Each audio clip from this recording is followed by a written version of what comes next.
opportunity to, oh, we don't have this role that you need, but can you do this? Say yes, and say, okay, just start from there. So everybody has also been into this career either by mistake or by incident. But except for now that there are more advocacy about software testing, so people are not being intentional about the career journey that they are going into.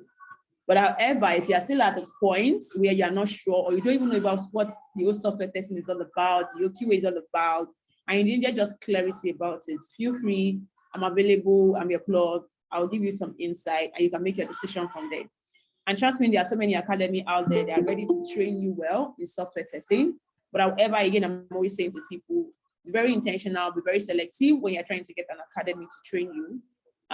Don't just go for the name. When people reach out to me and say, oh, I want to do test code camp training, do you think I will learn? I'm always saying I'm not the best person to ask that question. Ask people that have graduated from the program, look at their track record, read about it online. Even you read about it and know the career you want to follow. That way you can make an informed decision, okay? So having said that, I think that one of those incidents was where I got to know Gbadamosi, and she's a graduate of computer science from the University of Ibadan. I know OAU and UI people will be here to fight it, or Unilab will be here to fight it, but I'm not here to fight it. I'm just here to tell you the facts. That none of you people's school is the best. Whatever, you can come and fight me in my DM. Anyways, back to, yeah, she's a graduate of computer science from the University of Ibadan. She dived into software testing in 2020 after enrolling into the test code camp program, 2.0 cohort specifically. Since then, she has worked for different companies like Assuredly, Global Accelerates, and now Quidax.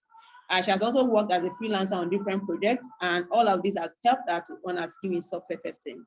She's currently the director of events for the Association of Nigerian Software Tester. So if you are part of ANST, for a while they have been doing a series of training for people, and I hope you have not been missing it. But however, if you have been missing it, their recorded session as well. So trust me, if you dive into the software testing world, we have a lot of people for you. Okay, just pick your support group and grow. So yes, let's have. Gbadamosi is going to be talking to us today about test management. She's our first speaker, and she'll be addressing this in the next 20 minutes. All right, so I believe that Gbadamosi is on the call. Yeah, so, yeah. Good morning. Yeah, or afternoon, rather. Yeah, you have the floor, ma'am. Thank you. Yeah. Good afternoon, everybody. I'm so honored to be here. Like, just come and share what I know. And I'm just going to start sharing my screen now.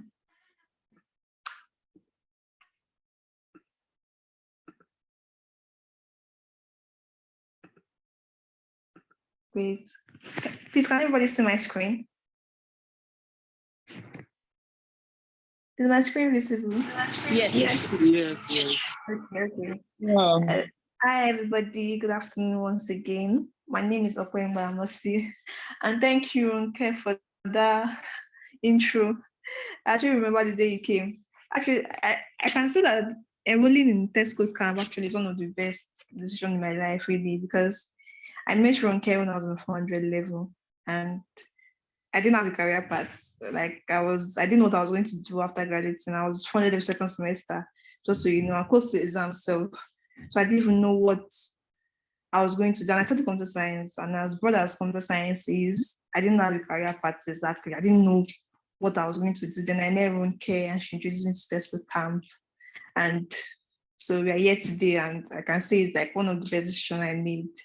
So yeah, today I'm going to be talking about test management. And I chose this topic because it's very sentimental to me. It actually it makes a lot of sense to me. And I feel it's very practical. It's something, if you're a tester or you are a QA, you are going to do something you have to do, or you are going to encounter it sooner or later. And this test management actually made me realize one of the proudest moments in my career recently because of test management. So when I joined Quidax, I was their first QA.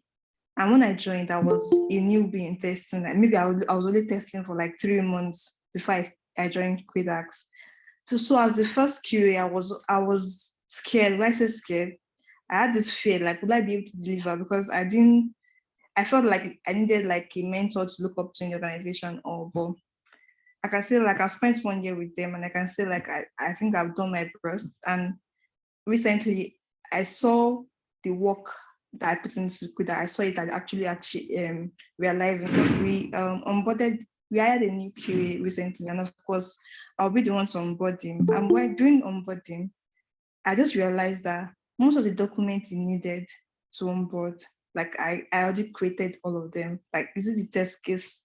Is it the test plan? Is it whatever you needed to onboard?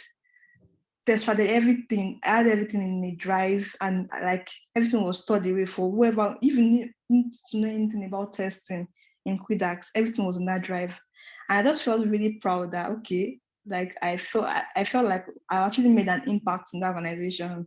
So I can actually even leave Quidax now, and like they're always going to refer back to that drive because everything they need is there. So that's why I just felt like, okay, let me talk about test management and like share my experience while managing your test documents. So this is my outline. It's really just, it's not that much, just really what test management is all about. So test management is a process of managing testing activities in order to ensure high quality and high-end testing of the software application. There's something I say is that I'm not just a tester. I'll just call myself like a quality assurance engineer, because I feel people just think testing is just, you just get the product and test at the end of probably when developers finish when developing. I feel quality assurance is so much more than just testing. Quality assurance is like assuring the quality of the product. It's like a process. Quality assurance is not just something you just test at the end of the day. It's something you have to imbibe quality into the culture of the organization. So that's this is where test management helps you. This is where it comes into play. It ensures that the software testing process runs as expected. If you plan all your process, all the things you need to do, make sure you don't have, maybe you're not rushing at the end of the day or something. So test management process is the procedure of managing software testing activities from start to end. Software testing activity does not start when developer finish the building the products. Maybe you think software testing activity starts at the end of development. No, testing activities start during requirement planning. As they are planning the requirements for the like product or feature or something, started like doing your test management process and all. So test management process is actually majorly divided into two, which is like planning and execution. So really testing of the actual product itself, like doing the testing, like maybe going through the app comes like later at the end part. But before that, there are like lots of things you need to do, you need to put in place before actually like starting to test. You need to have your test plan ready, your test case document, the strategy, everything you need to do has to come in place before the actual execution, before the actual testing. And that's where the planning stage, but that's where there are actually two major stages, is the planning stage and the execution stage. And under these two major stages, there are like sub things you need to do. So I'm just going to like take them one by one and like try to explain. So majorly actually, the test management process, the test management itself is majorly done by the QA manager or the QA lead most times. But if you're like me, that you are the only QA in your organization or something like that, you have no choice. You have to like partake in test management process, because you have to like give a report to the stakeholders or to your manager or something. So test management process fall on your head. That's why I feel like every QA, every tester needs to know about the about test management. So the first stage on planning is risk analysis and solution. Before you actually start your project, doing requirement planning, even the product manager is going to like he or she is going to like identify the risk to the project. So as a tester, you also have to identify the risk to your project. What happens probably if the developer that built the product halfway quit or got sick or went on leave or something? So this is an example of risk. What happens if probably there's double crediting on production? What happens if there's double debiting on production? These are kind of risks that you have to identify and find solutions for. Then the second one is test estimation. This is another planning stage. Most times in my organization, I like giving examples about myself. I like to myself while I'm explaining, so that you can like relate. most time in my organization, before a feature is rolled out, most the program manager comes to ask me, okay, me, how long do you think it will take you to test this particular feature? So I was like, I'll go back, I'll read the product requirement document, I'll probably create my test case document. I'll like think, okay, these are many features I have to test, these are many test cases under this particular feature. I was like, so I'll just have to give them like an estimate that it's going to take me this amount of time to fully test this feature, or at least half. I might not only be doing functional tests, I might be doing API testing too, I might be doing performance testing. So all those things, all the time is going to take me to do this thing. I'm going to like estimate them. That's why test estimation comes on that plan. Because this is even before you actually start testing. You have to tell the program manager, okay, it's going to take me this amount of time to test this product. That's why test estimation comes under planning. Test estimation is approximately determining how long a task will take to complete. Then the second stage is test planning. So I think test planning is actually is a very important step in test management, creating your test plan document. So a test plan can be defined as a document describing the scope, approach, resources, and schedule of intended testing activities. So when I was working in Global Accelerate, if you're working in a big organization like probably Global Accelerate or Flutterwave, or maybe something like MTN Glow, you need to have a test plan. They're going to ask for your test plan. Like, it's very important to determine the steps, the approach of testing, the strategy of testing, like the objective, all those things. The stakeholders or your manager needs to see them in your test plan. That's why the test plan document is very important. Test plan is the most important activity to ensure that there's initially a list of stats and milestones in a base plan to track the progress of the project. Test plan is needed to track the progress of your project. That's why it's actually very important in large software system development. If it's like probably a startup or maybe a small team, you might necessarily not need a test plan, but I advise you to do it because it's actually very useful. So things that are actually contained in the test plan are the test strategy, the test objective, entry and exit criteria. This entry and exit criteria is like, when you just say testing is done, like when you just say, okay, when can you say that testing is fully done, can actually do an exit criteria of like maybe 95% of the features are already tested. There are no open critical bugs. Maybe all the bugs have been fixed or something. That's an example of the exit criteria, and all this will be in your test plan. Then resource planning and test deliverables. So test deliverables are like probably your test case document, the test summary report. All these things are going to be in a test plan. That okay, after testing each feature, or after testing each product, the testing is going to deliver probably a test case document, a test summary report, and so on and so forth. That's what comes under the test plan. Then, like, this is just like a bullet point of how you can actually do your test plan. One, it says one, define the process. The second one, define tasks within the process. That's planning, design, execution. Then define activities within each task and responsibilities. So let's say you have a team of 3 testers. You can give one is in charge of probably creating test case documents.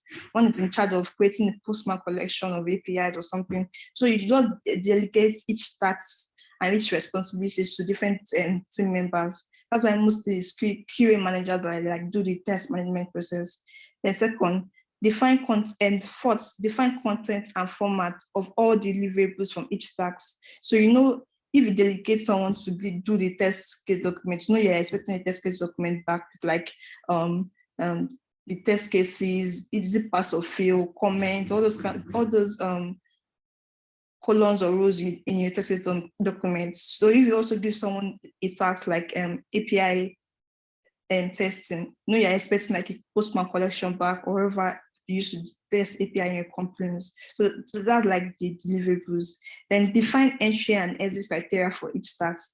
Like I said, you need to define exit criteria. Like when would you say testing is actually done on this product or on this feature? Like the example I gave before, probably if there are no open critical bugs or maybe all bugs have been fixed, then you can say maybe testing is actually done for this product. Then define all interactions between each task and other external processes. Then be aware of any side communications between developers, customers, and analysts. This thing actually happens a lot. Like developers and product manager will talk and like they won't put the tester. Tester will not know what's happening because they may have written something that will put a requirement and they'll talk about something like maybe in a Zoom call or face-to-face, and tester will not be aware. So it's when you're testing, I was like, why did this thing change? And you ask the developer, and you're like, product manager said I should change it and stuff like that. So that's about test plan. Then test organization. After doing your test planning, like I said, when I said during the test plan is that you delegate each task and responsibilities. So this is what this organization comes in actually. It defines who is responsible for which activities in testing process. So if you're a QA manager, a QA lead or something like that, just take, like I said before, you just delegate your task. This person is in charge of functional testing. This person is in charge of performance tests. This person is in charge of API tests. Just like delegate it equally so that you guys can probably finish testing in time or so. Then there's something bold in here that, however, everyone is responsible for quality of testing process. This is true. I'm sure you have edited a lot that everyone is responsible for quality, but they still push it on QA head. But actually, in the like standard organization, everyone should be responsible for the quality of the product, from product manager down to the developer, down to the tester. It's not just the tester that is responsible for like the quality of the product. Everybody has to chip in. If the developer, while they're developing, they have to implement best practices. But when your product cannot just full of bugs and you're pushing it to testers, and just tester will test and tell me what to do. No, you also have to be like quality aware. You have to make sure that what you are building is also quality. So yeah, this diagram is like the best to explain what all I've been saying since. Testing is not just a phase. Like I said from the beginning, testing is not like probably at the end of when developers have finished building, now you're not saying you want to start testing. No, testing happens at each stage of the SDLC. There's something you do, there's something you are doing at each stage. Like this diagram now, it shows project planning. Why they're planning projects, why they're like the grading requirements, grading everything. This plan is also going on. That's when you would know, okay, for this requirement, for these features, this kind of test we are going to carry out on it. We're going to functional test on it. We're going to do performance test on it. We're going to do security test on this feature. During the grading requirement that they're giving it to you, you're also creating your test plan. So during the design, you're also designing your test case document, designing your collection. So there's something to always do at each stage. Testing is not just like probably at the end. No, testing comes, there's a testing activity that comes at every stage of the SDLC model. So there are some testers that they start writing a test case when they actually start executing. When they start testing the software, not when they start writing a test case. I think that's like, I don't think that's good practice because one, while you're testing, test execution time is very short. They don't give you enough time to like fully test the product. Just okay, you can do this in 1 hour. You can do this in 24 hours now. So if you just want to start writing a test case, then you won't even know the full scope of what you have to test. But if you have your test case document down already, you already know that, okay, this is all what I'm testing. Maybe while you're testing, you're saying your test cases, you can be updating your test case document. But that test case document is going to serve like a guide to you while you're testing. So you know the full scope of what you're testing, how you're going to test it, all the test scenarios, you've written it down.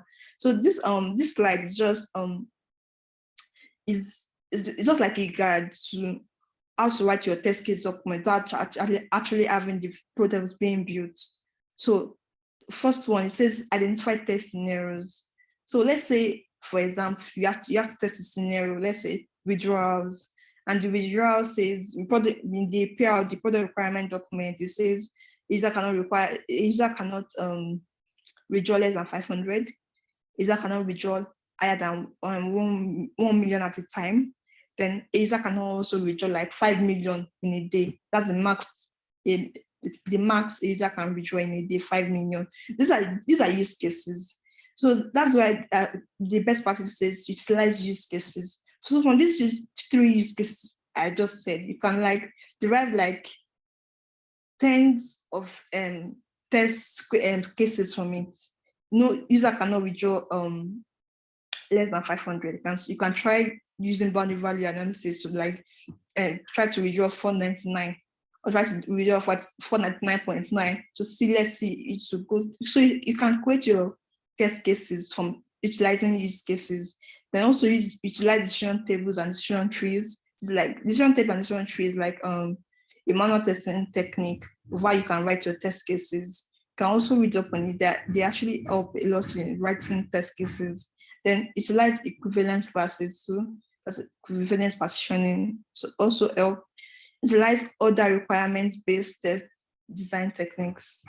Then the acceptable practice. Actually, what I do most times, what I do from actually utilizing test cases, I actually also try to, once the design is ready, I bring out my test case from just looking at the Figma design and like probably comparing with PRD.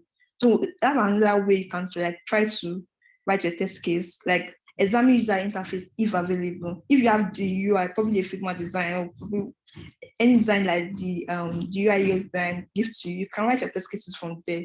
Because you would have seen the interface, you have known how to interact with it. So you could just start writing test cases before they actually start building the product. And examine vague, incomplete requirement statement and ask questions. So probably product manager is talking to you, you can just like take notes of what she's saying and like try to like create your test case from there. So then, like I said, this is it. This is the slide. Get ready for test execution before it starts. Test execution time is too short. This is very true. Like they won't give you enough time to test. Like I'm sure most people know. Like they can give them 1 month to do development, but that testing time is very short. They can give you 1 day or 1 week, depends on like the scope of the product. So like test execution time is too short. So all your test plan, your test case document, all these things you should have done them before they actually build the feature and give it to you, because test execution time is too short. Don't count on using it for anything other than that test execution activities. So when they bring the feature and say, okay, start test, just test, just focus on testing. Don't focus on like documenting or like writing test cases or not. Just focus on just testing. Just you and the app, go through the app, like explore the app and like use your test case document as a guide to actually test the feature. Plan your pre-execution activities very carefully. This is all I've been saying. All your test plan, all your test case document, like you just plan everything before and the test execution starts.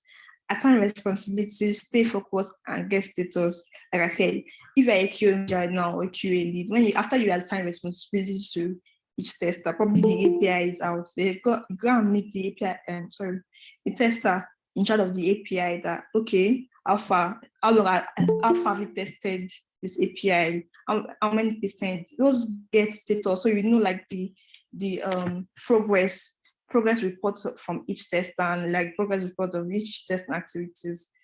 Plan your test execution and build your timeline. So like I said before, test estimation. You have already told the product manager that it's going to take you 1 week to test. So you have planned everything very well. And so you're going to like build your timeline. Then share plan and timeline, product management, development manager, and testing as soon as they are ready. So like this, like the test execution strategy, just like it's going to help you by actually testing.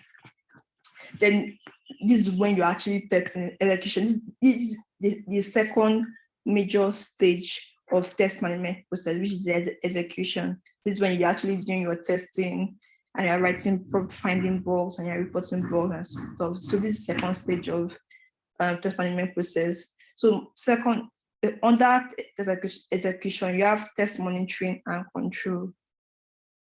So yeah, so what will you do if probably while testing, maybe a tester needs to test on an Android device and she doesn't have an Android device, or probably needs to test on an iPhone, doesn't have. What happens if the tester's laptop like probably just pack up? So all these test monitoring and control things, you just like you would you would like to, you just coordinate your resources and like see what's going on. Are you going to exit the test schedule and test time schedule? Is 1 week too short to test? Probably if you are the only QA and you have like a lot of features to test, and you give them like, okay, I can test this in 3 days.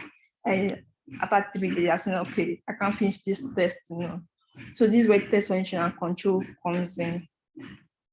The second one, which is, I think is very important during test execution, is issue management.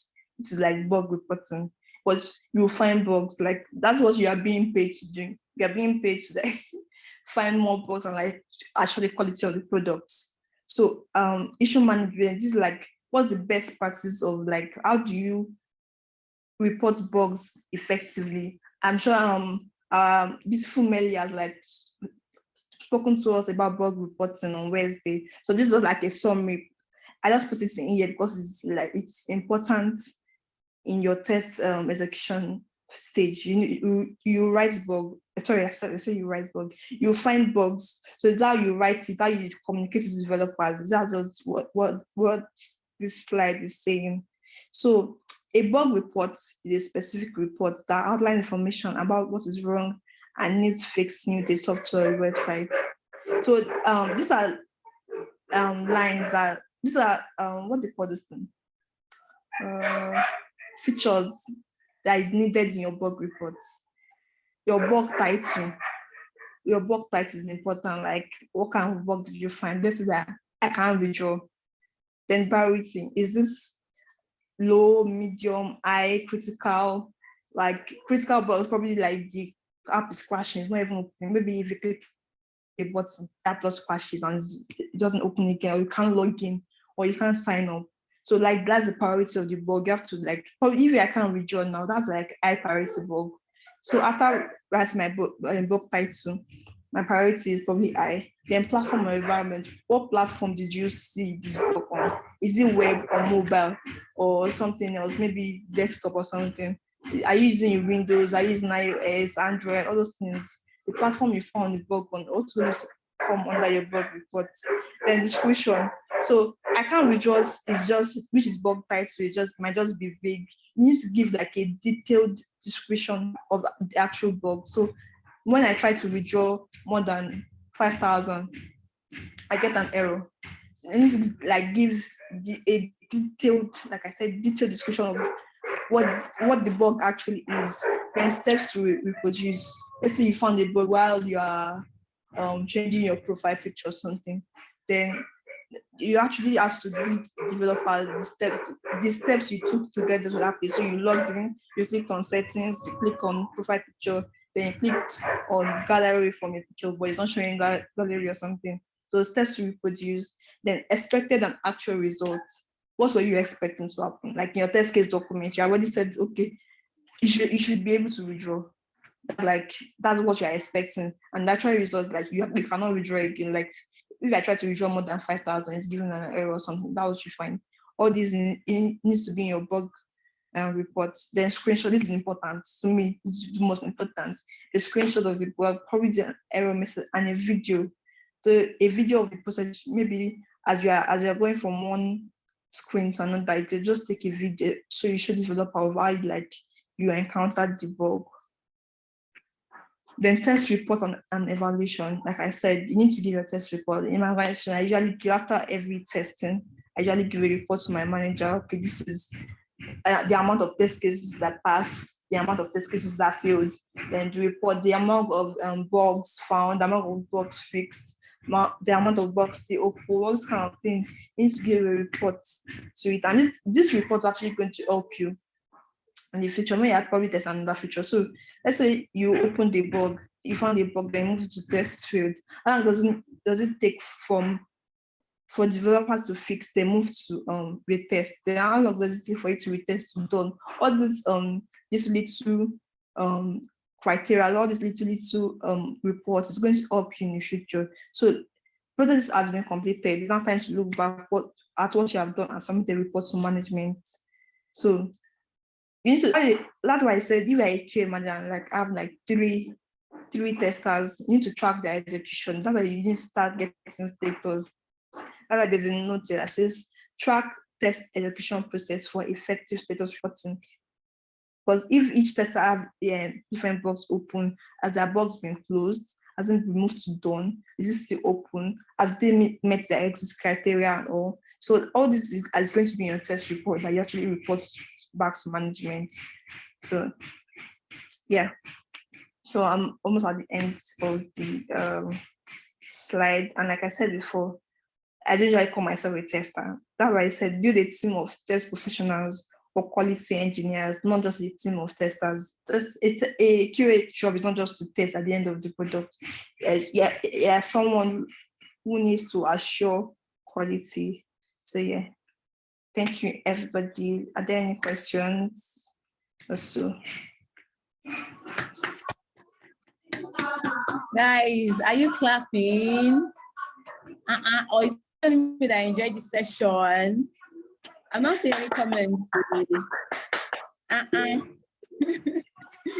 Thank you so much. In fact, thank you. Wait, is it only Oyelado and Stanley that is here? Or we didn't learn anything? I mean, these things are the things we already know, so there was nothing new we learned there. I don't want to know. I don't want to know what's going on. Thank you so much, Akoyemi. That was quite a fantastic session. That was quite, for me, right, as a person, it's quite refreshing, just taking me through that journey again, making me to remember those steps that I might have even forgotten during the course of just want to quickly rush, you know? Rush, I just want to test and finish, I get. Exactly, because a lot of time in the actual environment, they will just, all this test management flow will just come to you, for you to get to do it in just 1 or 2 days, and then start spending most of your time on execution. But however, skipping all these things and going straight into execution, we know the outcome of it, right? Because you end up testing forever, right? You will not even know when to stop and when to continue. There are other cases when you possibly even meet some test cases that you should test for and check for, and then you get live, and then you'll be very ashamed of yourself of the kind of bugs that your team are seeing. I'm like, how did I escape this? That was because you did not probably plan for them properly. So this is a reminder for those of us that have been testing before now, for those of us that are currently testing, a reminder that there is a test management process that your software testing life cycle should go through, and not skipping, not jumping straight to execution is best for you to, get the best out of your test. So thank you so much for that educating session, Okoyemi. Thank you, and that was so powerful. Thank you so much. Yeah, so we, of course, are going to be having our second speaker, but I'll take a course to quickly, inform us of a session that will be coming up very soon before the end of this year. Not online session this time around. It's actually going to be physical. Okay. Enough of online. I think it's time for us to, meet each other, meet people, see new faces. So nice and so cool. Yeah, so, but however, experts are welcomed, but the goal of this event is actually for beginners, right? You know that you have an interest to dive into software testing, or you don't even know what software testing is. You shall know you want to dive into tech, and you don't know the right way to start. So there is a bootcamp coming up in December. It's called Untitled Bootcamp, and it's going to last for 2 days, right? So that's going to be from 11 to 12. 10th is no longer part of the day. So it's 10th to 12th of December. We are going to be hosting them, but it's not in Lagos. We need to take people out of Lagos, and there is so much happening in Lagos. So we wanted a new environment, fresh air, fresh environment. Come on, refresh your mind.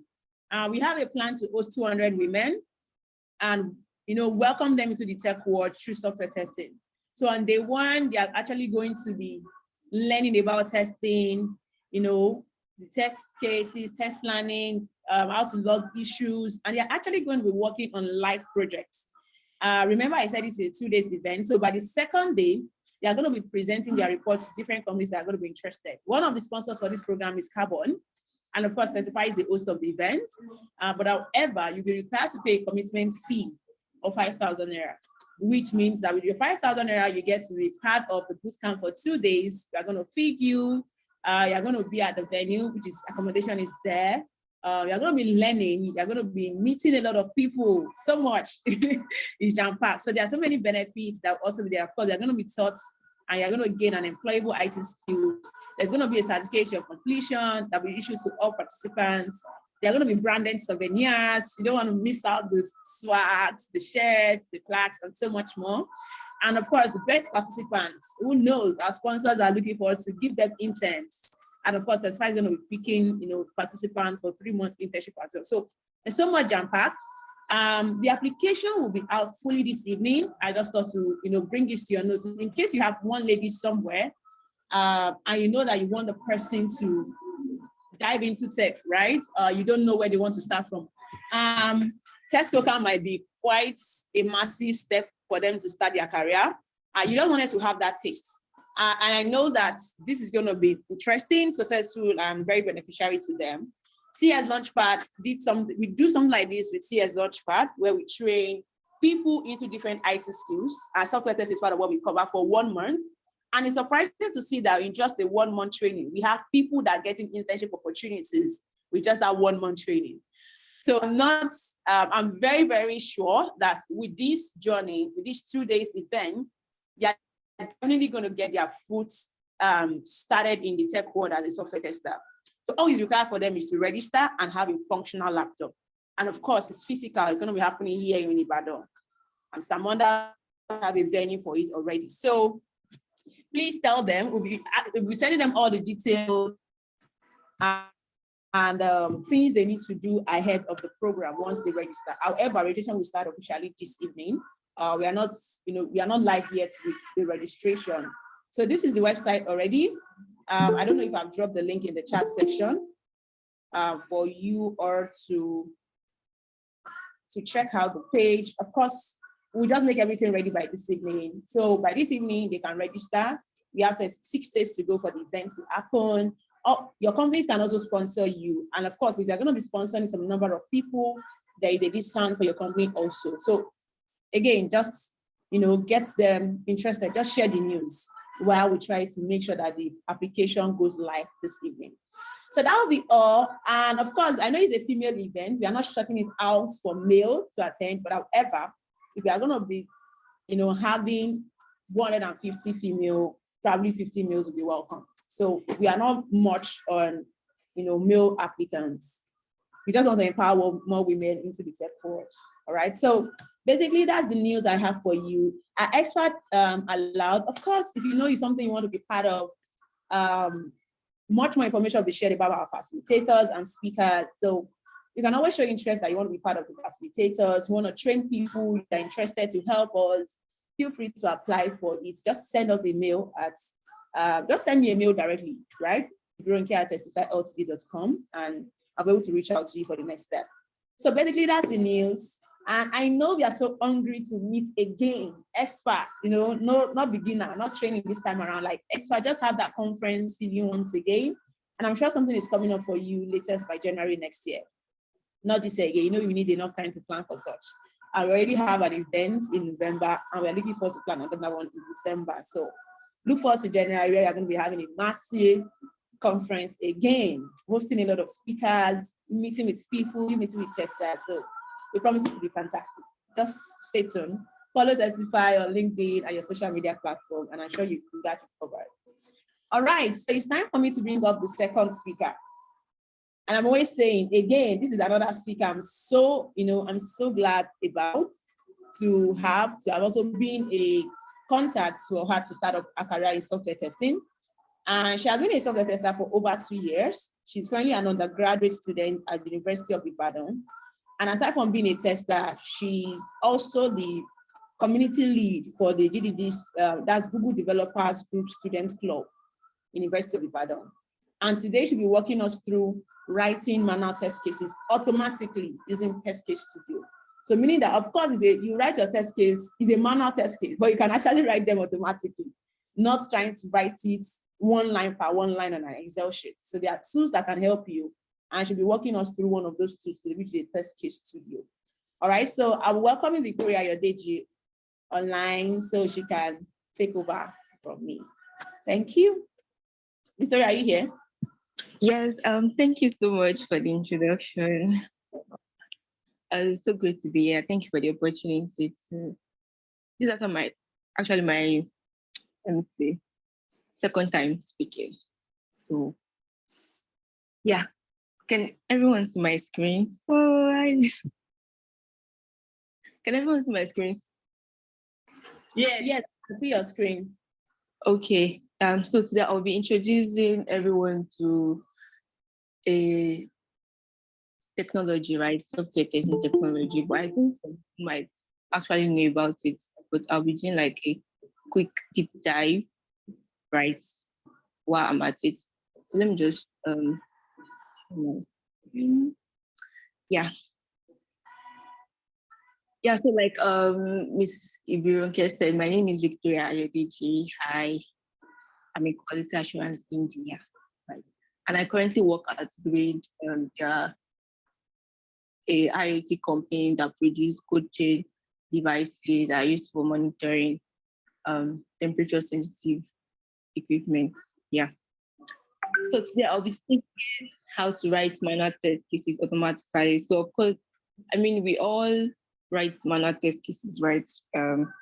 Manually by on the Google Sheets and all of that. But how about I tell you that there is a tool that can actually help you to write it very faster and quicker.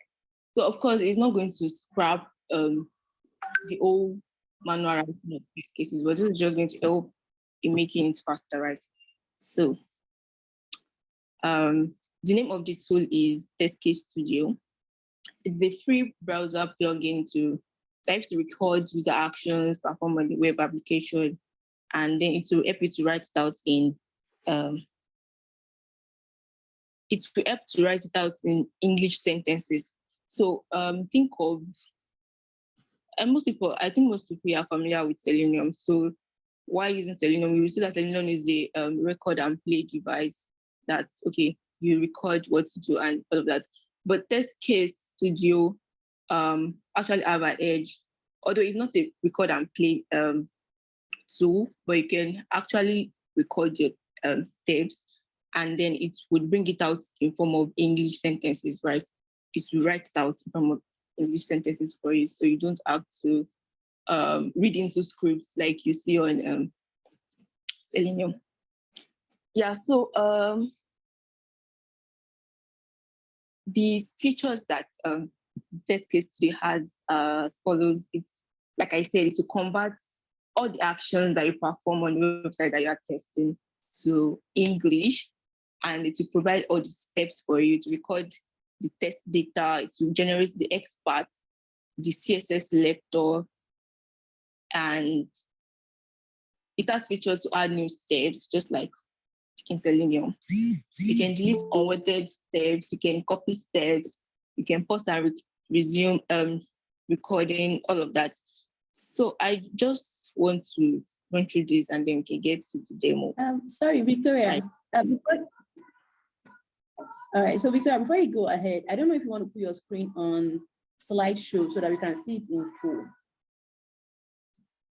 Slideshow, okay. Yeah, click on the slideshow button beside the share button. Yeah. Yes, I think this is perfect. Yeah, go ahead, please. Yeah, okay. It has options to add columns. You can generate experts and the CSS selector, all those commands. And the best part is that you can actually export all those steps to an Excel file. You can download it, then upload it to Google Sheets, right? Or you can copy the steps to a Google Sheet. So let's say you already have like a test case document that you're already working on. You can just use this to complement it, copy the steps and bring it in, and then you finish the whole editing stuff. Yeah. So how to install is like very, very, very simple to use. You just go to the website and download the plugin. So the plugin is actually very safe. There is no security issue, right? And yeah, you add it to it. It is available on just.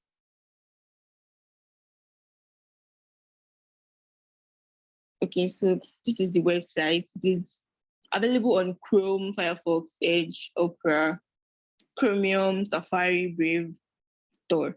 So I'm using a Chrome. So I'll be downloading the Chrome extension.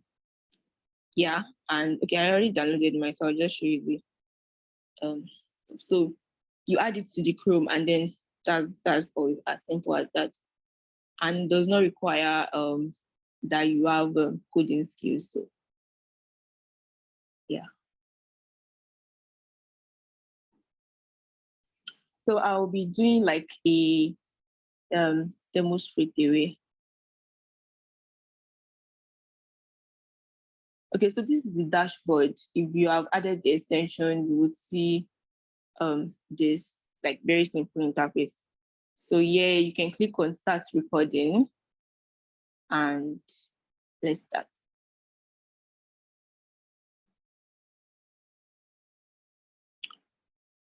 So let's say I want to check this website.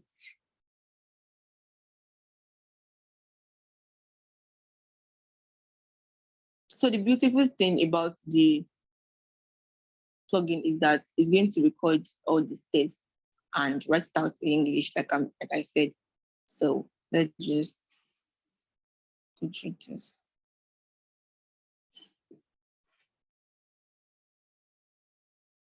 Okay. So I'll be using sign in for Indeed. Right. So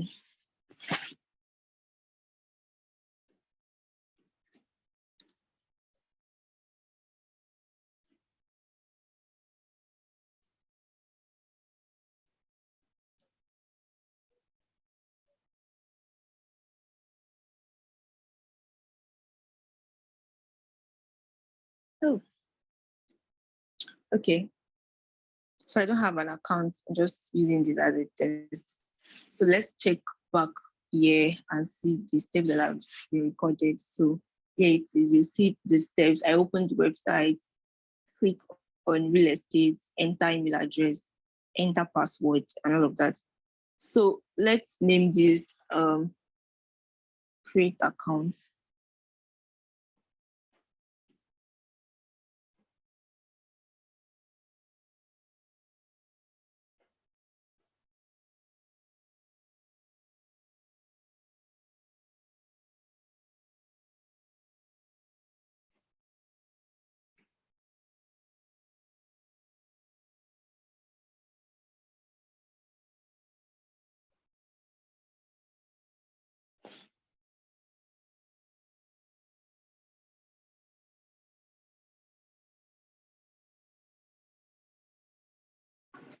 Am I the only one? Or I can't see Victoria's screen again? No, I think she stopped sharing. Okay. Victoria, are you there? Yeah, sorry, there was a bit of technical issue. I was checking. All right, thanks. Yeah. Okay. So those steps have been recorded. Let's say, okay, I have an Excel sheet already. Yeah. So I can actually copy the steps here. You click on copy and come to the page.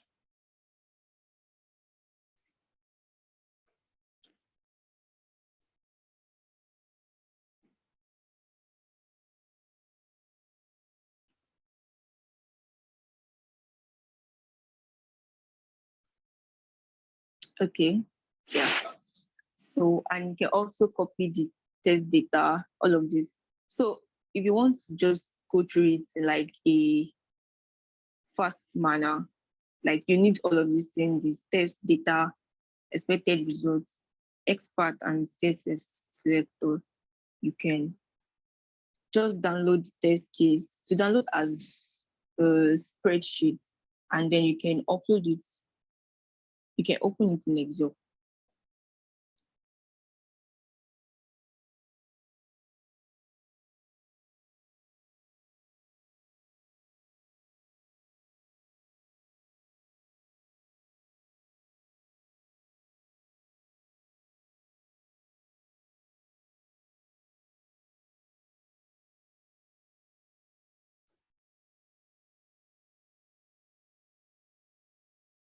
Okay, so here it is.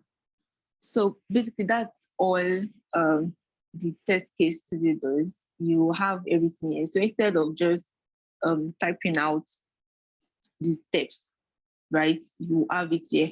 But then, you also have to add test case ID, description, all of that as it's usually used. So that's why I said you can actually just copy the steps and paste it here. So this is just like an example. So if you are doing like a normal testing, I mean, all of this will be filled up and you just think, okay, it's just steps I need to get. So you don't have to like start typing, enter password. And of course, you have to like edit out what you have, right? And if you don't need the experts, CSS selector, you can always remove it and all of that. And yeah. So,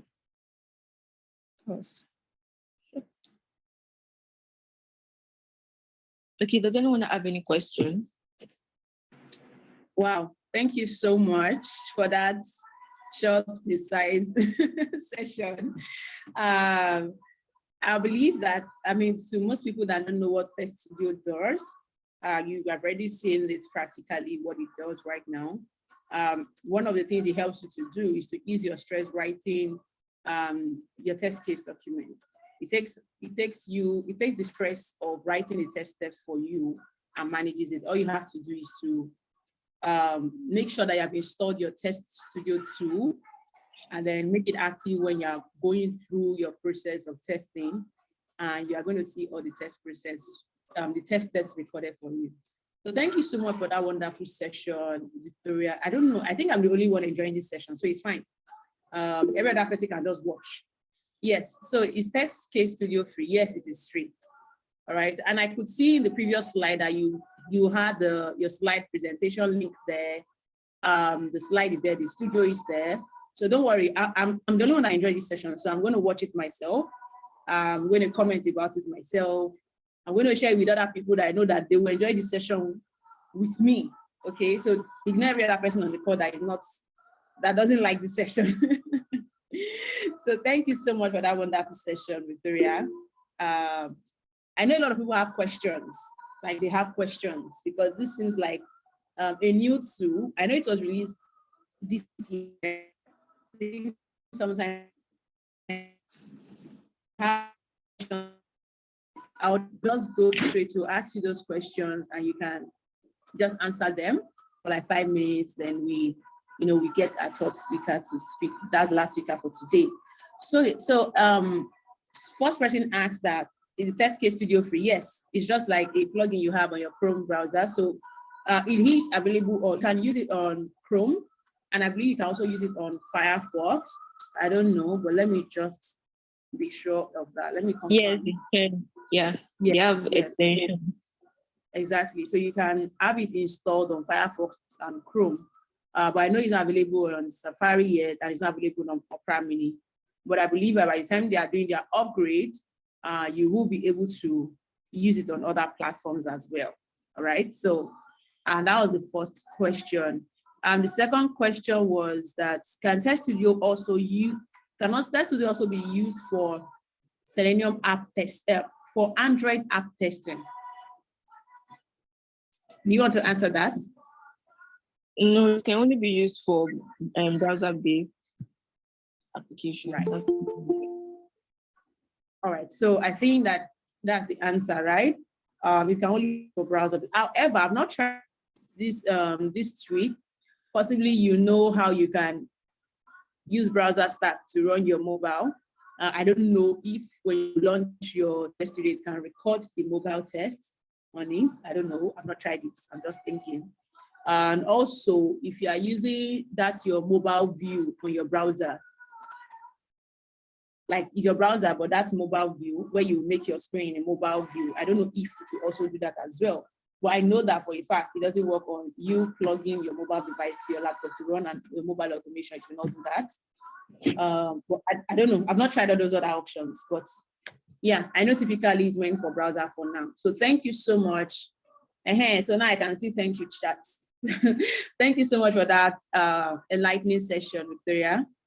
At least I think I'll be prompted to, I've tried it immediately it was launched, but I think I'll just go back to, refresh it again and let me see if it's something I can. I just feel like for me, it's quite easier for me to write it than for it to record it. But one great thing I also like about this is the fact that, especially if you want to do automation, it has already helped you to record the locators that you can use. So you don't need them again.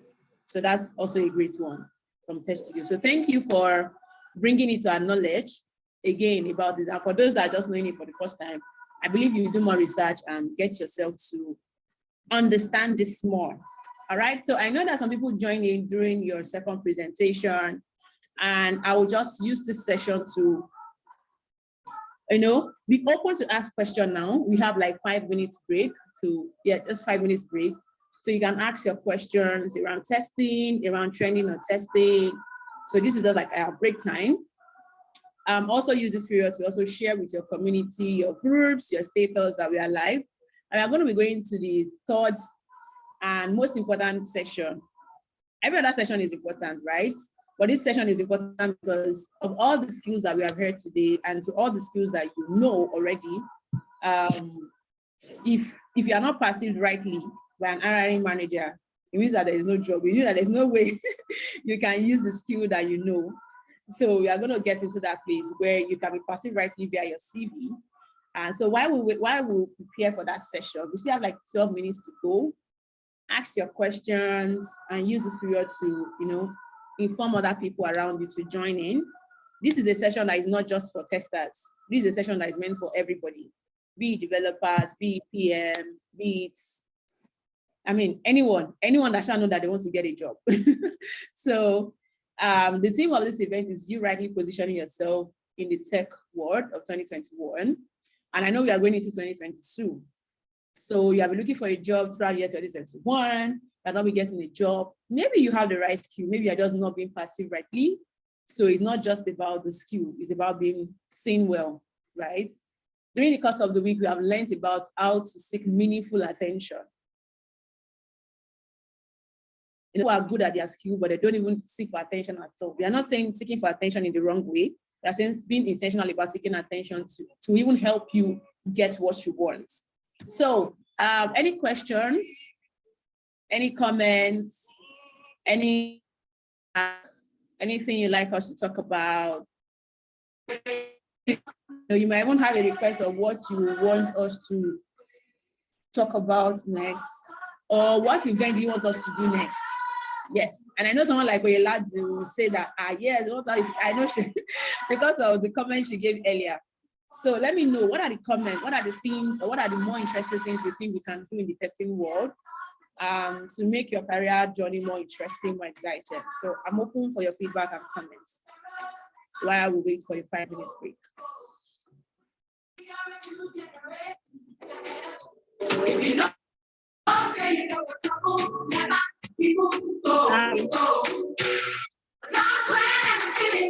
Hello.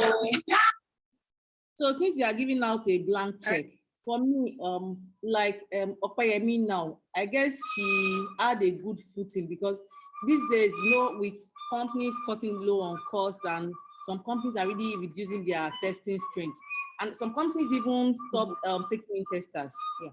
So I don't know if there's a mentoring scheme for Testify such that for people that are lone rangers in their company, they can have a mentor that would guide them through, as in to climb the ladder up.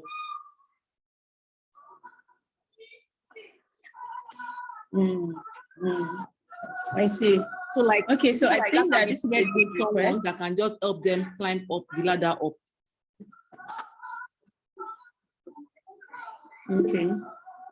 Okay, so I think I get your comment and I get your request. I know that, there are a couple of people on this call, and I know have reached out to me, even to interns, even to juniors that said, for me, I just joined this company, I'm the only tester in this place, I don't know how to set down, and they're asking me, it's not that they are not even taking testers again, I think they're just trying to cut costs, right? They're asking me to set up an entire testing team. and the person is an intern or a junior tester, and I just want to have my company to that, asking the person to set up a team. But I think I get that. Yeah, we'll look into that. I know we have amazing testers in the Nigerian testing community that I'm sure they are open to mentoring. But one thing I always talk about is it's not just enough for you to get a mentor. It's also good for you to decide that you'll be a good mentee. A lot of time, it will not be nice for a mentor to now start seeking your attention to tell you to do this or call you that, okay, we need to meet this weekend, or we need to do this before you can get this. And one thing I mentioned yesterday that I think I'll reiterate on today is get your own support group, right? Yes, the mentoring scheme is something we look into, but at the same time, get your own support group. Someone asked the speaker yesterday that how do you make up your own support group? One of the ways for you to make up your own support group is to look for people that are very active and are doing well in their own career field. Trust me, even if they are looking that they're doing well, they are also interested to hold hands with you. But nobody wants to hold hands with somebody that is not being active or somebody that is not being committed to their growth. There's a time I created a group one time, I think that was early last year or upper year, 2019 or 2020. And I had like 3 people on that group. And I said, you know what, let's walk through the journey of mobile automation together. And what we do is that even despite that we are working, we are going to work on site, then we come back at night, around 9-10 p.m. The things we have learned about mobile automation during the week, we come together, discuss about it, demo it together, comment, give feedback. And that was like my first framework that I was able to develop for mobile automation, right? So it needs commitment, it needs your readiness. And that is why I don't blame people that ask you to pay for mentorship, right? Because they need your commitment. I know that some people can still pay billions and still not be committed. But at least it comes down the first of all, the serious sets. And this is one of the reasons why free events are cutting down nowadays. You don't get to see free events again because people are not being committed to it. I was looking through the ANST, meeting during the course of the last 3-6 weeks. They have been having back-to-back training. Despite that, what they are training there is very informative, it's very educating. Hardly will you see up to 20 to 30 people on that training. And we have over 500 testers in the community. Are we saying that the remaining 570 people knows this thing? No, they don't. But they will come up with the excuse that, oh, I'm busy, or I have a party, or I have an event to attend to, oh, I still have work to do over the weekend, and they will not learn it. And then when it's time for them to go ahead to push up their career, or they want to get a better job, they'll now start preparing for an interview.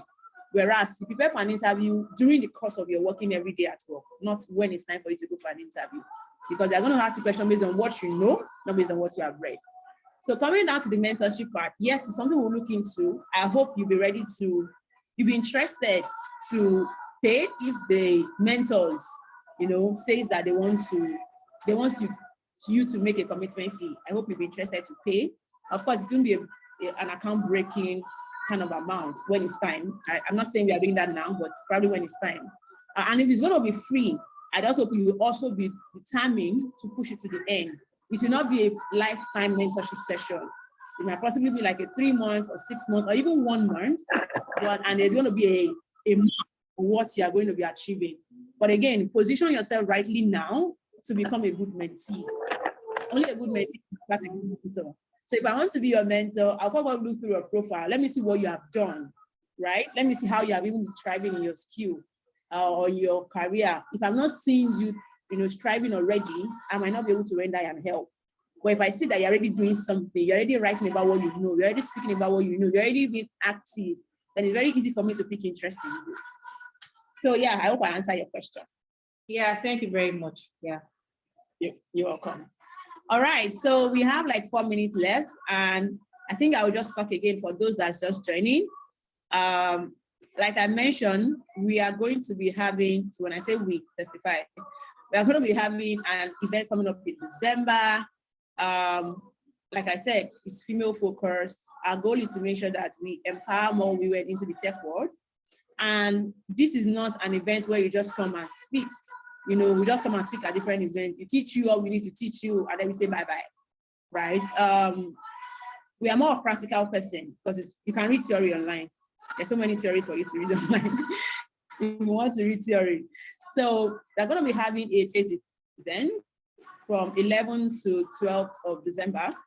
And it's going to be happening live, not remote. All right, it's physical. Of course, I know there have been a lot of remote events. Looking at the success rate of them, success rate in terms of not those that participated, but those that actually implemented what they have learned after the training. It is not encouraging. We will basically get like 5 to 6% of virtual event training. Of course, virtual training are very interesting. You get it, and that's it. Get the recorded session, that is great. But if it's not an academy, let's just say it's an event, then it's not so, the success rate is not encouraging. So we are having a Hunt the Bug bootcamp. It's going to be happening here in Ibadan. It's live. It's going to be happening for 2 days. And what we are doing is a software testing training for females interested to start or further their career in software testing. All you require for you is to register with a token, a commitment fee of 5,000 naira, and have a functioning laptop, and you are in. Of course, we are not looking to take in everybody. Once we reach a particular cap, we disable the application, and those are not qualified. So basically, probably you don't have a functioning laptop, you'll be declined to join the team and refunded your money in case you have already registered. So benefit are so much more, but we listed a very few or 3 basic ones here, which is one, you are going to be getting an employable IT skill. And thankfully, you're also going to be getting the certificate of participation and completion. Of course, there are branded souvenirs, shirts, and stuff that you're going to get. But I think number 1 is the most important one, which is the employable IT skill. And the third benefit is the most amazing ones, because I know everybody is amazing. Everybody's going to be doing great. Everybody's going to be learning these skills, and everybody's going to be getting benefit of 1 and 2. But to those that stand out during the course of this 2 days training, they're going to be getting an internship opportunity. One of our sponsors is Carbon and Testify. So you're going to get internship opportunity with them. Of course, we are still looking to get more companies to sponsor this event. However, the application goes live this evening. Okay. And just go to register for the event if you are interested. If you know somebody somewhere that are interested. I know part of the FAQ that can come up, because I've done such an event like this before, like CS Launchpad that happens for a month. Some of the FAQ is that, oh, will I be able to get a job as a professional software tester? Or will I be able to get a job of 6 or 7 figure salary at the end of the training? Don't look at 6 to 7. Don't look at getting a 6 to 7 figure salary with just a 2 days training. But look at you gaining an employable skill that can help you get an internship opportunity in which you can start up your career from there. All right, I hope that makes sense. So application will open this evening and it closes by 5th of December. All you have to do once again is register and have a functioning laptop, and make sure you be available at the venue in other states. Yes, so whether you are in Lagos, whether you come to this venue on the set dates, do want to register. We can help you to start up your career in testing. Of course, the practical training and everything you're going to do will be focused on testing. We are going to give you an overview of different IT careers or fields that you can focus on. Day 1 will be about you learning everything about testing that you need to know as a tester, as a beginner, as an intern, everything you need to know. We are going to be training you. And on day 2, you are going to be actually testing a live product, okay? And you're going to be presenting the reports to the companies. So I'm sure you don't want to miss out. Food and venue to sleep is available. Remember, it's a boot camp, so no need to go and book an hotel to sleep. So we're going to be working all hands together throughout the day, over the night, to the following day, and it's going to be an amazing session. We are looking to having 200 women. Of course, I know before we will push out this application, we shared the application to our in-house sponsors. And already we are having like over 50-something applicants. So please do well to register and be part of this amazing opportunity. It's only going to be happening once this year, and possibly it's going to be happening again next year. I don't know. You can benefit from it as well. All right, so that'll be all. I'll bring in our last speaker for today, which is, there is a guest speaker. And I have a very humble profile of the person here, but I'm just so glad about this session because at least 80 to 90% of us here knows the person. So regardless of the profile that I read out, you know the person. So just know the person for the person that you know. I don't even know what I'm saying.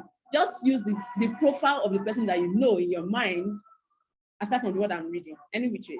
So today we are going to be having Ezekiel Udo, and in his profile, I'm just going to read it out the way he wrote it. He said he's a regular QA assurance, quality assurance guy who loves to learn, go on adventure, make magic by networking and improving on software, and he'll be glad to meet us. Thank God, 80% of people on this call, and for those that will be listening later, thank God that you know him. So you know his actual profile. Well, just accept the one that I read out here. All right, so Ezekiel, you have the floor for the next 30 minutes. Thank you. Thank you very much, Funke. That is exactly who I am on that profile you read. I don't know if you know any other thing that I do that should be there, but that's who I am. So thanks for having me. Good afternoon, everyone. It's a pleasure to speak, to discuss with you about something which I'll share with you very soon. And I'm happy to be here. So I have been listening to previous presentations, and it's been wonderful, but I think I would like to try something different with this one. So let's just set some, what will I call it? It's not the rules, but what it is I expect. I would love it if we could have an interactive session, right? The way I prefer this to be done is on every slide of my presentation, I will give a bit of, hello? Oh, I'll give a bit of a pause, and I would like to both ask you questions, get your feedback on some things that we're going to be discussing. And if you have immediate questions, then please, you could ask me while I present or after each slide. But if you rather keep it till the end of the presentation, then all good, then that's fine too.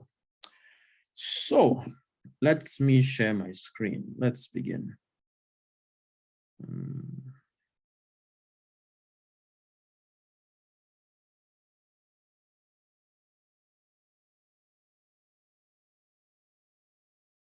Can you see my screen?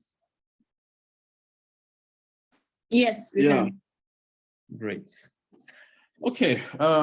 So yes, this is the program that's been going on for a couple of days, and I would like to talk about something that's maybe a lot of us here don't really.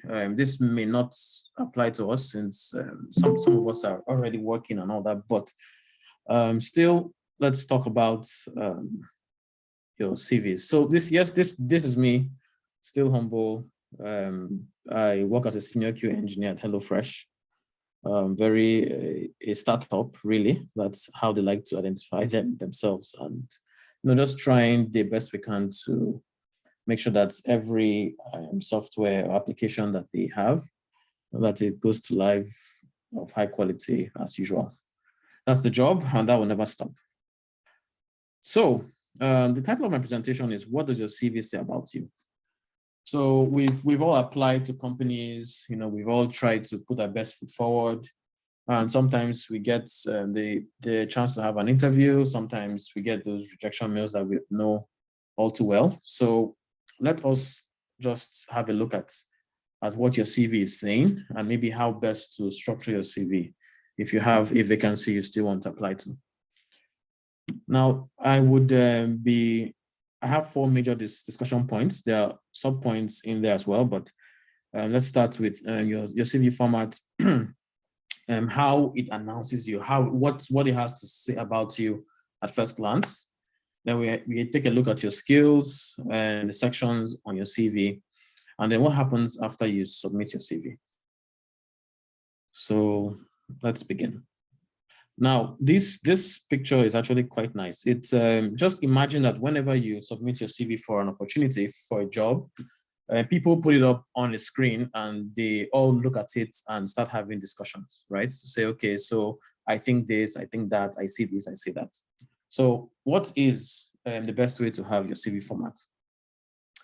Now, CVs, they are dependent sometimes on the region of the company you want to apply to. I know that in the UK, we are all, some people are asked to structure their CVs differently. I think there might also be the need to put your picture on some of them if it's a very professional one. Others would go as far as being dependent on the industry. If you are a lawyer or an accountant, there are ways that those professions require you to have your CV structured. So it's totally dependent on that. You should do some research to know what is acceptable in both the country and the industry that you want to apply to. Now, there are also CV templates. I presume you would have gotten a couple of those things shared. And there are a lot of things that you could also get online, some free resources that share some templates for you to make your CV look more attractive, try to help you to write it in a good way, something that's attractive to the recruiter, and how to make sure that all the sections are, in place, and how to keep it as short as possible. Some people will also try to have a personal preference. If you reach out to maybe some front-end engineers, freelancers, or UX designers, they pretty much have, they design their own CVs. They have some application hosted on the web that shows their portfolio, links to the works that they've done and all that. So, but that's a different category of people. Other people might say, okay, I prefer my CV to be like this. I don't like all the colors or this and that. It's fine if you have a personal preference, but most times, because the world is changing, technology is getting better, people are becoming more trendy. It's always good for you to look out for what works in the age and time that you are. It makes you, have a good shot. So the CV templates work. Try to explore those.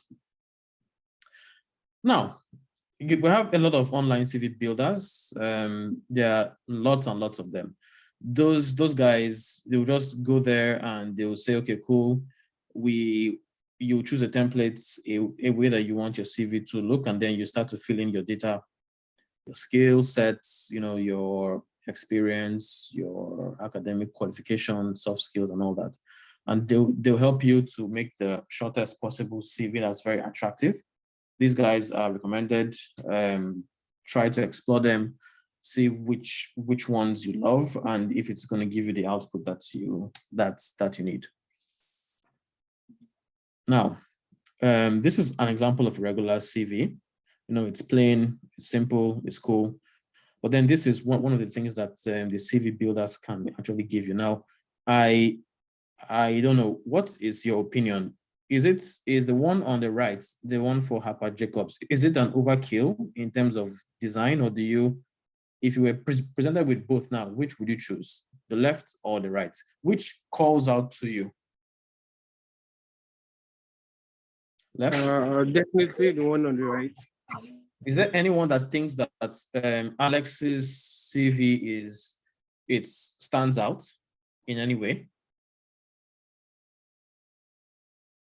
Maybe not, but I could guarantee you that if we have about 10 CVs that look like Harper Jacobs and 2 or 3 that look like Alex's, if recruiters go through Harper's CV and they look at yours, they will feel automatically that you are not trying your best to put your best foot forward. So, it's pretty much something that has to do with elimination. Your CV is good, but don't forget that you're always competing with people. So just imagine what someone out there is going to do, or how he or she is going to present their CV and everything, and try to make sure that yours is good. Yours doesn't have to be so complicated, but let it look good, right? Let it be visually appealing in some way. Now, how are you announced? When working with CV templates, always try to look at a couple of things. So the first thing is the color, right? You want to make sure that the color isn't very high contrast, or the colors are not contrasting themselves, like maybe red on green, or things that make it look like the person has to squint, right? So when you're choosing this, if you're building it by yourself, you have to be very careful, watch out for things like that. But I'm sure that the CV templates and builders, once again, would give you a CV that it has very good colors that are not too bad to look at. Then we also have the language tone.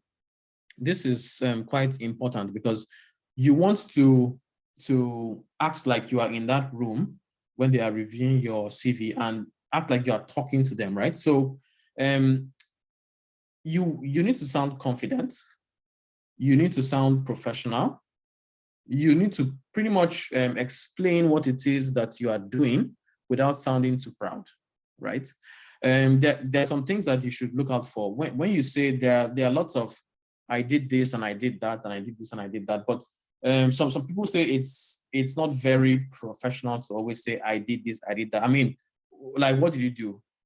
Very experienced. You can get rid of the I sometimes and just try to rephrase that sentence to be passive, right? So very experienced in this, a self-starter in that, curious and determined. That's actually what people see as the professional way to go.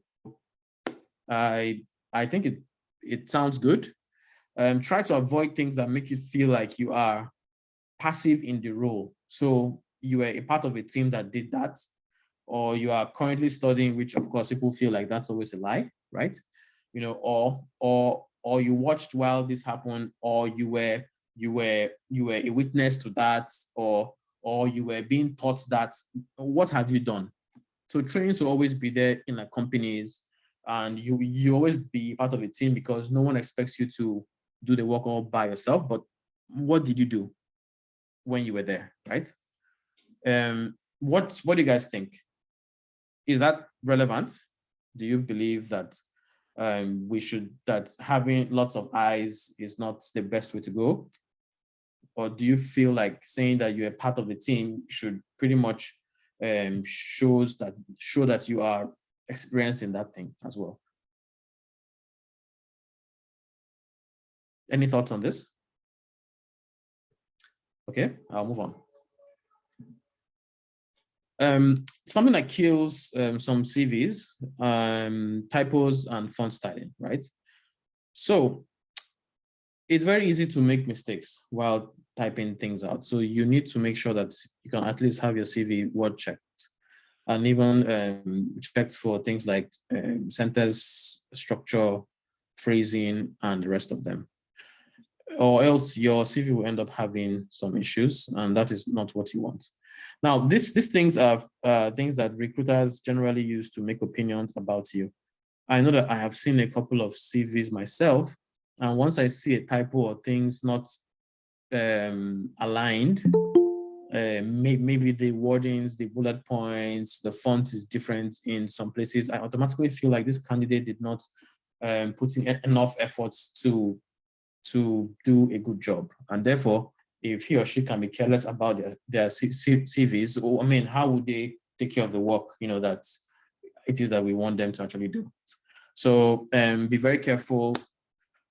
Look at the text written here. Do you see any typos or any difference in the presentation of this thing, of both sections, the one at the top? Can you spot any issues? Yes, under skills used for the job, test script, there's a mistake there. Okay. The scripting is not correct. Mhm. And then the fonts, there are two different font types. Great. Thank you for that. Someone else? Do you have any? Yeah, you supposed to in my daily testing activities have two eyes. Thank you very Then much. That's good knowledge of JMeter, SOAP, and REST API also. Like the REST API is not correct system. it should be capitalized, right? Because Yes, REST, it should. yes, it stands for something, so it has to be capitalized. Any other thing out of place? But you could see that. Sorry, please go on. Expert. What's the expert, right? Where's that? Which one? Hold on. Also, interpersonal skills is spelled wrongly. Interpersonal is spelled wrongly. Yeah, very good. So if you look at this at first glance, if you are glancing through this thing very quickly, you most likely not see that some of these words are misspelled, because your brain will want to tell you that these things are right. but I'm glad that we all belong to a profession where, where the job is to spot out issues. So, yeah. So always try to make sure that your CV is, you have a spell check going on. If you, I think what has thesaurus or something, and if you are doing it on Google Docs or so, then having an add-on like Grammarly, that's what it's called, will help you to point out the things that are not right with the spelling and all that. Most of these add-ons are free, so please be sure to get that. They will also help you when you're trying to type mails or so that just to keep things clean and professional. Now, how about the main content of the CV that the recruiter is going? Let's say that your CV has the right templates, your spelling and everything is all good, but how about the content of it? Now, you've all heard about, well, I guess, applicant tracking system.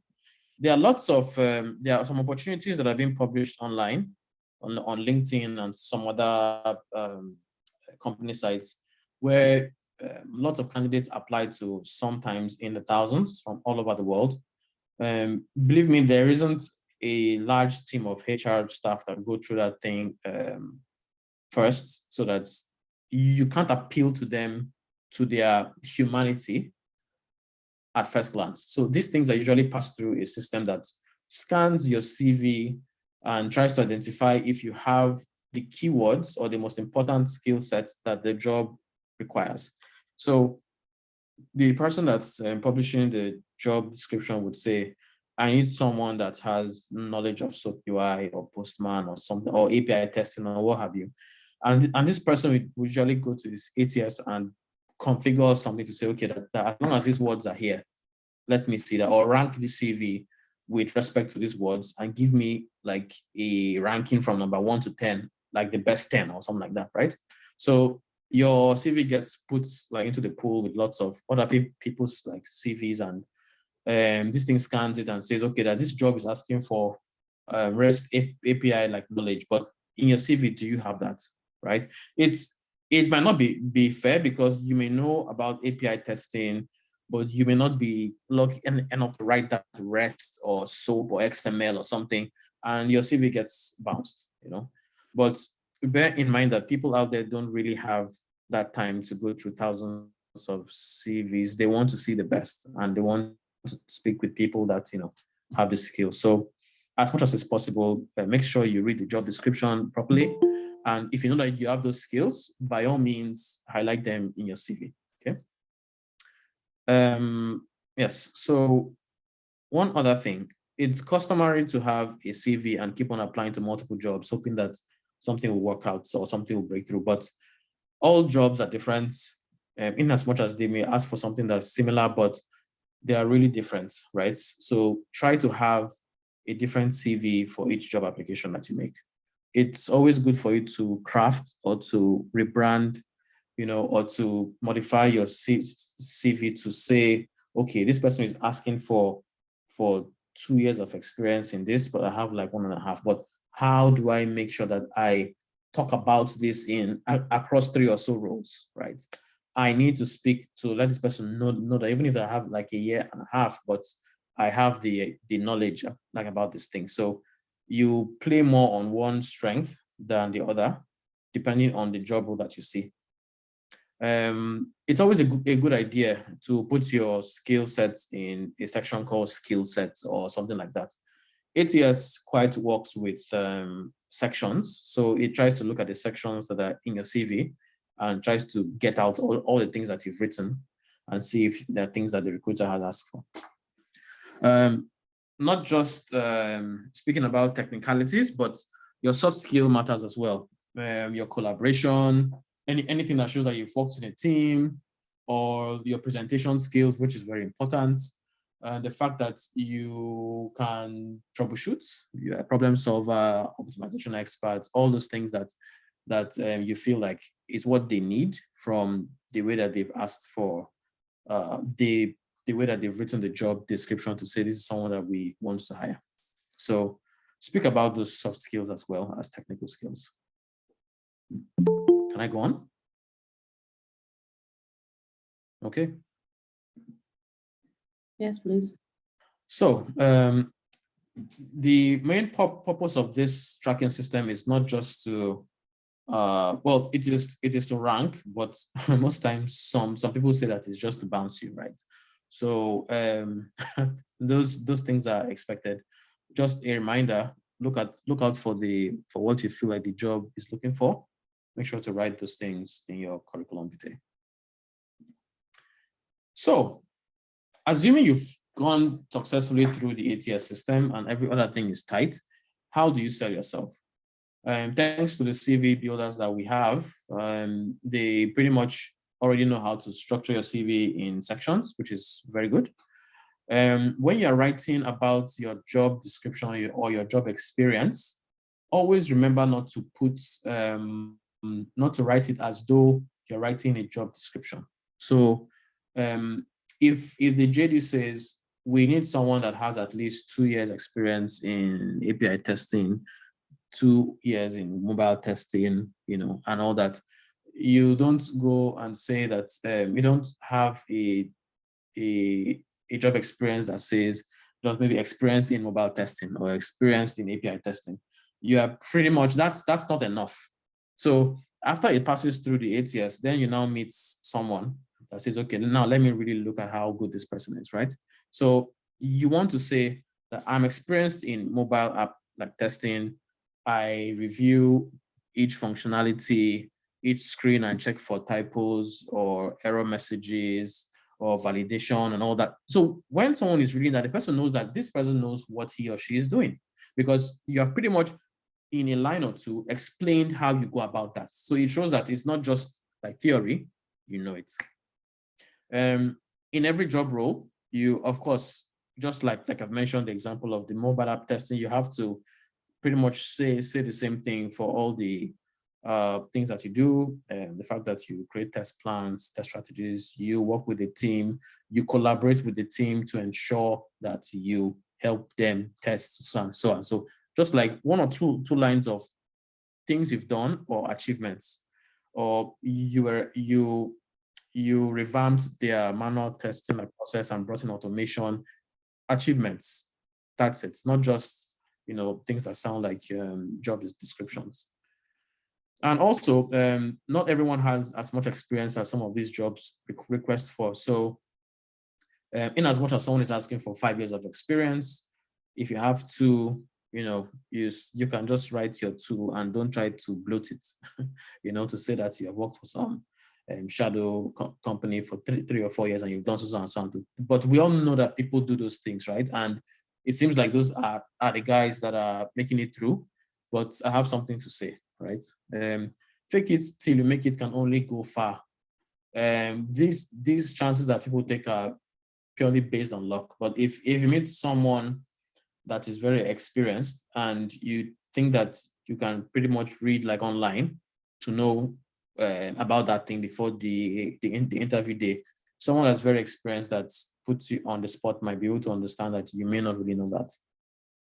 That's pretty much damages your chances for that job. But believe me, if this person sees you in the future, the person will always remember that this is what you did and may not be willing to give you a second chance, already having labeled you as a fraud, right? But so if you want to take that chance, it's up to you, but it's encouraged that you tell the truth. Having a personal statement is good. It gives you about 4 or 5 lines or even fewer to explain who you are, right? You are a dedicated person who is analytical, and you always follow a set number of rules in ensuring that you carry out this process. You work well in teams or independently, and you are available at short notice. I mean, something that it's you speaking, right? And that might actually be one of the good ways to sell that you're good at communication, that your written skills are good, right? Also, you have a cover letter or notes. It's a very good way to communicate with human beings. So if you find a way to put this in, then that's good. If you stumble upon an application online that asks for a cover letter, please always put something. It doesn't have to be there's an application for law society. Just say dear Susan, dear HR, with over 5 years of experience, I have come to understand the nuances of software applications, and I take a proactive measure in testing them to ensure that the best quality is observed. I have experience in so and so thing, just like 1 or 2 paragraphs suite that tells the person who you are and what you have to offer. That's actually good, right? It has a personal note that recruiters will appreciate.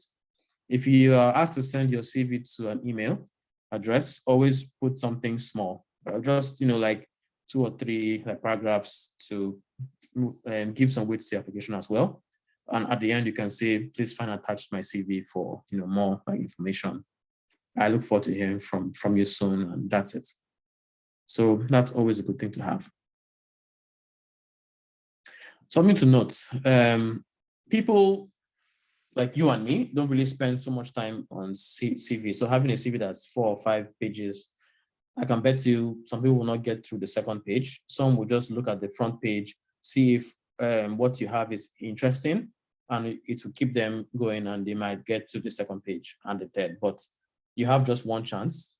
So make sure that your front page at least has some of the things that that these recruiters are looking for, so that you can catch their attention and keep them engaged. Yes, I just spoke about the fact that some people just wing it and write things that that they can't do. I think once there was a vacancy for someone that knows API testing, and I saw very knowledgeable in Postman, or do you know this sort of, what are they called now? There are CVs that have the names of tools, and you have something like a what do you call those things now? Like a gauge that shows the expertise, right? That okay, fine, that 0 to 10, but I'm this good at it, right? So I saw things like Postman, saw like Rest Assured and everything. So I was like, okay, fine, that's cool. Call the person for an interview, and the person to use Postman, yes, but didn't really know about APIs, right? So didn't know about the test section of Postman, but gave a rating of like 8 or 9. So that's not really cool. I mean, I was hoping to get the best, but I didn't see that. So in as much as you're trying not to shoot yourself in the foot, but try to be honest. Not everyone is looking for people that are professionals in this thing. We are just looking for people that are teachable. But your honesty is first, right? And if you show that you're honest, it shows that you can improve, and that's good. So after your CV submission, let's say that you submit it and you're waiting, right? You are just like waiting for someone to say, okay, cool, that you're good, or hello, hi. Those are the most painful days, because you check your email every day, hoping that you can get something good. So just in case you are contacted, it's very important for you to rehearse your speech. You need to practice the things that you are going to say during interviews. They are very tricky. Sometimes you may want to say some things that are wrong, but it's good for you to practice.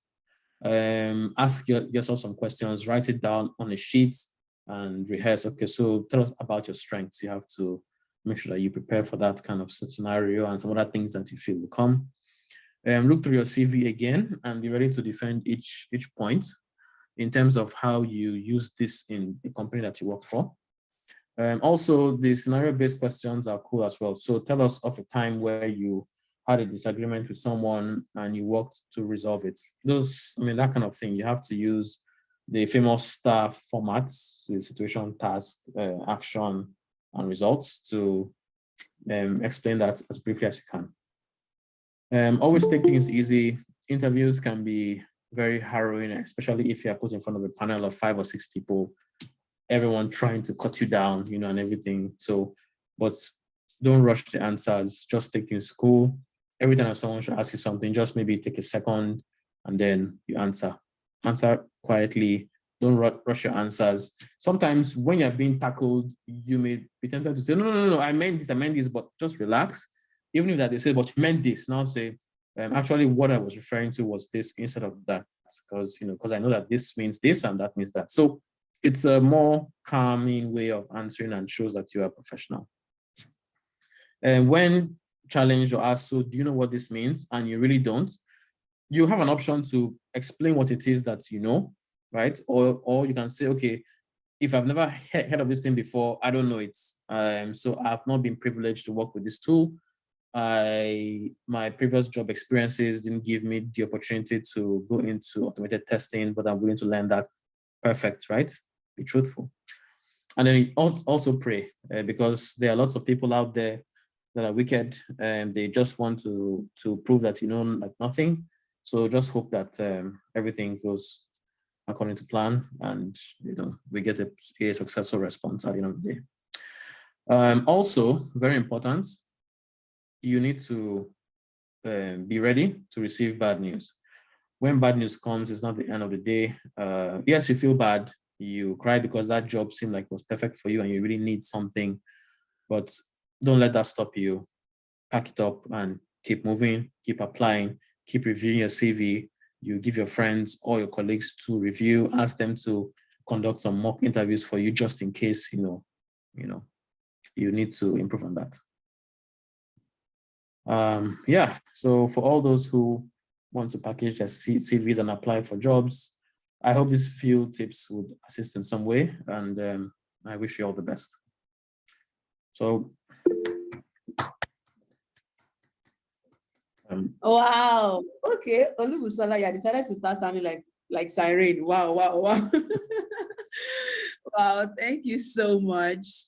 oh, you're Wow, welcome. I think I have my own notepad full as well. And thankfully, this session is recorded. So guys, you have the recorded session to redigest.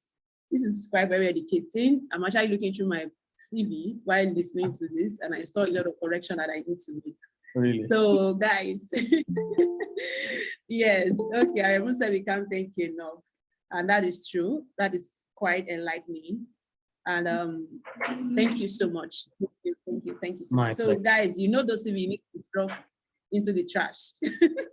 In case your CV looks like the first guy on the left-hand side, from the two options you showed earlier, just wrap it up, drop it in the trash can, and then go and start afresh for a CV. And it's just always that you have something down, right? It might not be perfect based on the job, but have a good CV down, then you can always make a copy of it and update it based on the requirement and spend time on CV. I think that's one thing I don't do as well. I don't spend so much time. I have a CV that is cute as a tester CV, so I just send it. So this is a very good way for you to, work on your CV. Very important. Thank you so much once again, Ezekiel. That was quite an informative session. And of course, there is, while I was thinking through this session, I was going through my LinkedIn profile, and I think someone brought this to my attention. I think, okay, Finn brought it to my attention. Then later I heard someone also, display something, did a video about it on LinkedIn, which is, sorry, let me just share my screen, how you can even build your LinkedIn profile and be able to build your CV from your LinkedIn profile, something like that. So this is my LinkedIn profile. If you have made your CV perfect, amazing, like you already written your profile, like about section is top notch, I already have experience, your education is there, your license and every other thing that you have been involved in is there, you can just go to the more section and click on the build a resume from there. Let me be sure you can see my screen. Okay, you can. Yeah, click on build a resume from there. Of course, when you do, you can always click on create a profile and you can always edit it to your taste. I think it's building up. Then you put it as a software tester. Okay, software engineering test, click on apply, and it brings out something like this. Of course, you can then edit it, right? Reduce your summary, the job, the responsibilities you did in your job description, you can add it here, the actual activities you did there. And the education, you might want to remove the license. You might want to remove a lot of things that you don't need in your CV. By the end of the day, you can just preview it. One of the things that it helps you to do is it helps you to bring out those, it beautifies it for you, right? You don't need to start doing the manual approach again. It just beautifies it for you. So each company you have worked for, if they have their logo on LinkedIn, it comes with the logo like that on the resume, right? And you can just import it into the kind of online CV tools that you want to use, and I just send it. So I've seen a kind of a CV like this before, but I never knew it was LinkedIn that the person used. So this is just like a quick tip. But using all the tips that Ezekiel just shared with us and applying it to your CV, I'm sure you are, it's looking positive that you get through the 8 years tracking system and be able to get called for an interview.